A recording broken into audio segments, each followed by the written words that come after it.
Vou deixar aqui uma palavra para a nossa meditação, que se encontra em Jeremias 18, verso 1 ao 6. Eu vou ler.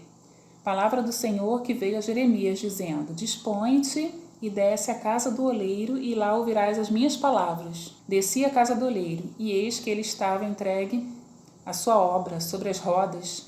Como o vaso que o oleiro fazia de barro se lhe estragou na mão, tornou-se a fazer dele outro vaso, segundo bem lhe pareceu. Então veio a mim a palavra do Senhor: Não poderei eu fazer de vós como fez este oleiro, ó casa de Israel?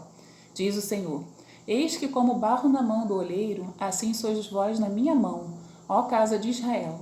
Que você possa meditar nesta palavra, que nós possamos entender essa palavra, né, que o Senhor deu para Jeremias, como que nós fôssemos um barro, né, nas mãos do oleiro.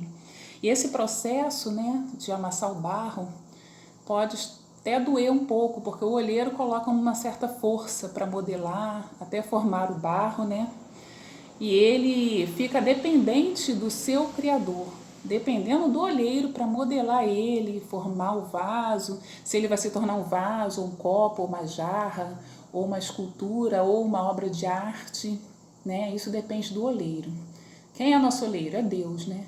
E nós somos o quê? Um barro nas mãos de Deus, né? E que esse momento difícil que nós estamos passando nessa pandemia, que você possa lembrar dessa passagem aqui, se colocar à disposição de Deus, dependente de Deus, para Ele te usar como se fosse um vaso nas mãos do olheiro, né? Se coloca à disposição dele para te moldar, né? Para te encher, para você transbordar para outras pessoas, né? Você não está sozinho nesse processo. Aqui a palavra do Senhor é clara, que o oleiro ele sabe muito bem o que vai fazer com o vaso, como é o vaso por dentro, por fora, no que ele vai se tornar no futuro, né?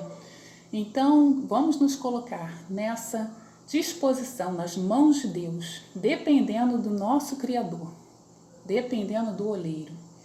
E que os irmãos possam ser como um vaso nas mãos do oleiro, fazendo a vontade dele, né?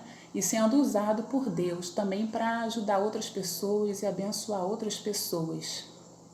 Essa é a mensagem que eu queria deixar com os irmãos. Graça e paz.